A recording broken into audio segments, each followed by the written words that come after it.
Hi, I'm Larry McAtee, Ward 3 City Councilman. What a delight it is today to have Larry Bross with us, the Executive Director, is that the correct title, or of City Care here in Oklahoma City, an organization that's committed to helping people change their lives for the better.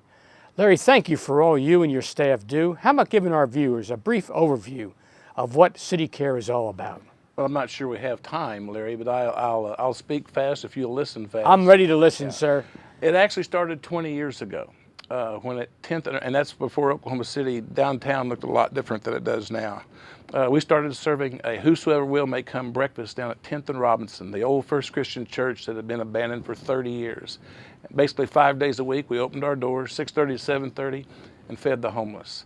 And from that, we formed City Care, a nonprofit, to raise money to basically buy the groceries. It was Wes Lane, a teammate of mine at OU, Steve Zabel, and myself. And we raised money to feed this breakfast. Well, the breakfast rolled on for about 2.5, 3 years. We're feeding over 2,000 meals a month. We ask ourselves, I say we, our board of directors, how do we break this cycle of who we see every day, people who have given up on themselves and society has given up on them? And at that time, we did not know that 76% of our kids in our inner city, in elementary schools, Title I schools, and that's all but 2 of them, all these 76% of these kids are reading below proficiency. So, and they're, the sad thing is they're building prisons in some states based on 4th grade reading failure rates. So we go to Denver, Colorado. My daughter was involved with a program called Whiz Kids, which utilizes the faith community on a one-on-one relationship with inner city elementary kids at crucial reading age to help them with reading. And we've been reading in the papers lately. That's really a situation that we have to address. My wife, Maisie, I drug her around for 2 or 3 years, and finally she took it over, and today she just retired, but we have 30 schools that we work with, 72 churches, and about 1,400 volunteers working with about over 800 kids one-on-one on reading and helping these kids learn how to read. So then the Murrah bomb hits, and being at the church down there just very close to the Murrah building, we were feeding people, housing people. After that, the YMCA was never rebuilt as far as housing people. And so there was 176 beds that were never replaced. So there was a task force formed with the city, HUD, the faith community, inner city providers to replace some of the beds that were lost in the Murrah bombing. And City Care said, well, we've got some energy on that. So they said, well, you just take it and run with it.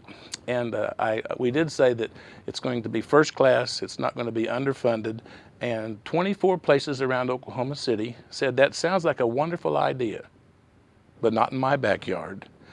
And we went down to Mulligan Flats, which is West Lawn Gardens, where we had a Whiz Kids site, and that neighborhood welcomed us down there to build the Pershing Center. It's on General Pershing Boulevard. And we have 60 rooms, and we have 48 efficiencies, 12 one-bedroom, and we're not a gatekeeper like City Rescue. You have to be homeless, however, to get into the Pershing Center. It's transitional housing. You can stay there for 2 years. We have in-house case managers. We do our in-house drug testing. It's very structured, and we're about 92% employed. The good thing is if you've stayed sober, paid your rent, exhibited good character, you can move into one of our 32 new duplexes or 10 houses that we've built, all bills paid, fully furnished at a very reasonable rate. So it's homeless, transitional housing, permanent housing. And the last thing we've tackled is Crystal Lake, and I'd like to talk to you about that. Boy, and Crystal Lake happens to be in Ward 3. Tell the folks out there where Crystal Lake is, because that's one of the best kept secrets in Oklahoma City. Well, that's what we thought. If you go on I-40, exit on MacArthur, and go almost a half a mile south, turn right or west, that is 15th Street, runs right into Crystal Lake. Can't miss it, although it's been missed for years. It missed for years, hasn't it? We would take our Whiz Kids out there at the end of the school year for boat rides. The wildlife department keeps it stocked with fish. We would take our kids out there and just have an end of the year picnic, basically. But we noticed that the lake started to be a dumping ground. A lot of illegal activity was going on out there. And with Brian Maughan and the Shine Group, District 2 County Commissioner, we started cleaning up Crystal Lake, worked a deal out with the city to lease it for $1 a year, and we would maintain the lake and keep it cleaned up. We picked up, I say we, with the help of many volunteers in the Shine program, over 2,000 tires, hot tubs, boats, trailers that were abandoned out there.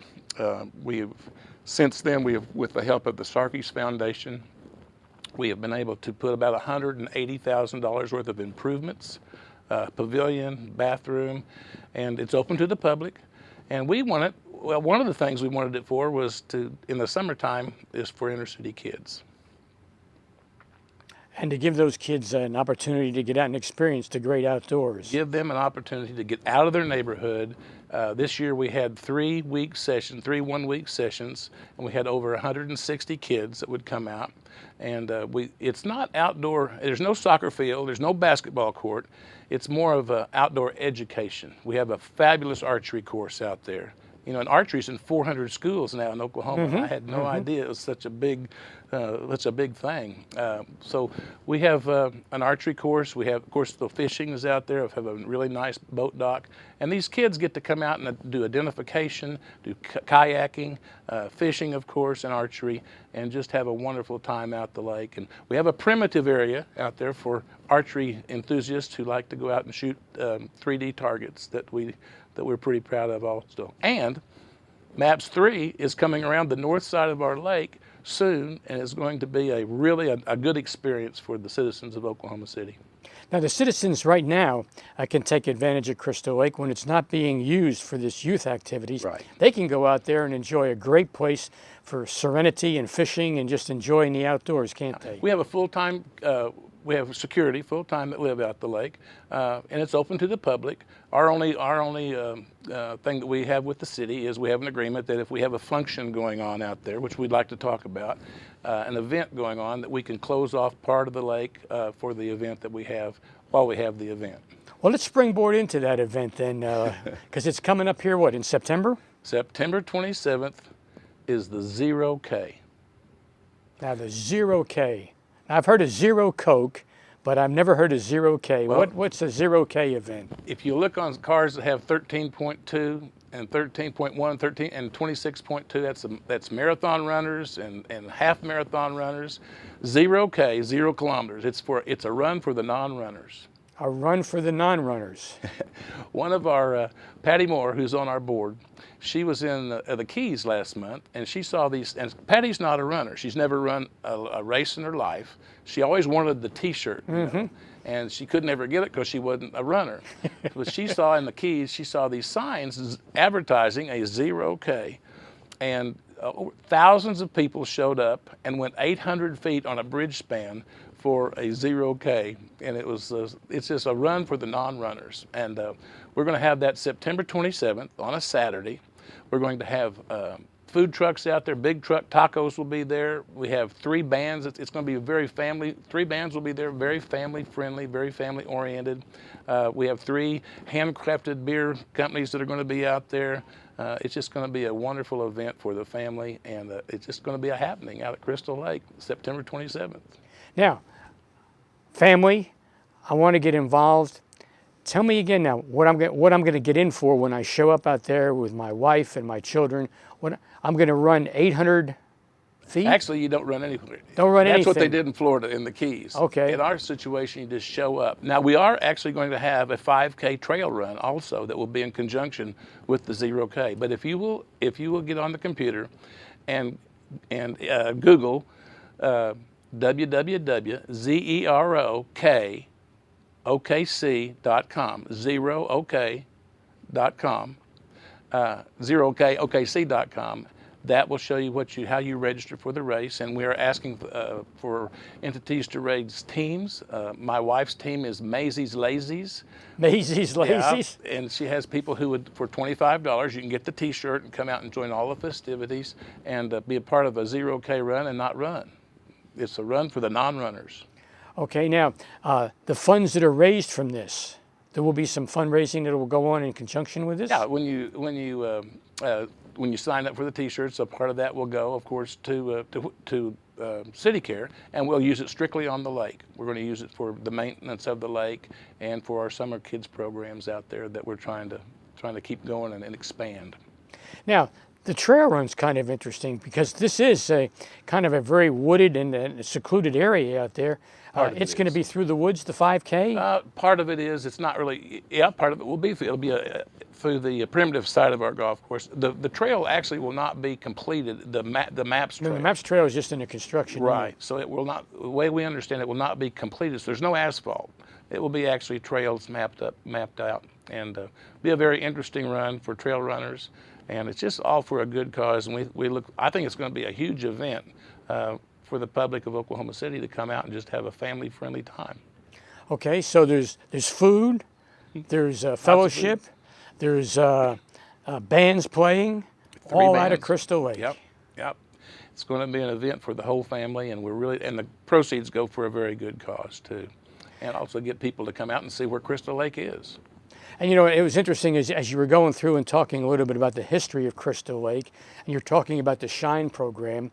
You know, Crystal and Shine kind of speak of brightness, but when you guys took over Crystal Lake, with all those tires and the rest of that stuff out there, it was anything but bright, wasn't it? Yeah, it was pretty daunting. I don't know if without Brian Mond's help, we would have ever done it. Brian and the labor and the enthusiasm that he brought into there, and you've turned something really dark and dismal into something that is crystal and shining, and our people need to be out there taking advantage of it, don't they? Yes, there are some things that are unsafe in the community, and Crystal Lake is, we're not finished product. We're still working on the lake. There's still some things that we have to accomplish out there, but it's so much better than it was. And you mentioned that through the donations of the Sarkees Foundation, among others, you've received some donations that have really been able to upgrade the infrastructure out there. You could use some more help? Always could use some more help. And the more money that we could raise, the more we'll do at the lake to improve it and make it good for the public. One of the things that I forgot to mention is just on the south side of the lake is a mountain over there. Well, that's the Waste Connections landfill, and they have been a wonderful supporting partner of ours now. We're neighbors over there, and they have come in and have helped us. They gave us $50,000 to continue the programs that we're doing out at Crystal Lake. Good partner to have. You know, it's amazing. For a former OU football player, now you don't want to be called a star, but you're a member of some great championship teams. The vision that you've had and your wife has had and the folks that you brought around you have really been a blessing to Oklahoma City, more than just those victories on the football field. And Larry, I just want to thank you publicly for all you've done and for all the other volunteers have done. And keep up the good work. One more time, the 0K run is September the 27th. OU and OSU are both out of town. So we got the football schedule worked out in there. Yeah. And just for more information, they can look at the website. And again, once again, what is that? 0KOKC.com. Well, thank you so much for the way that you're improving the quality of life through the Whiz Kids, through the ministry to the homeless, to those inner city kids. Folks, there are activities like that going on all around Oklahoma City. God is at work improving the quality of life for his children with volunteers like Larry. Keep up the good work, and God bless you in the future as City Care marches forward. Thank you, Larry. Thank you all for watching.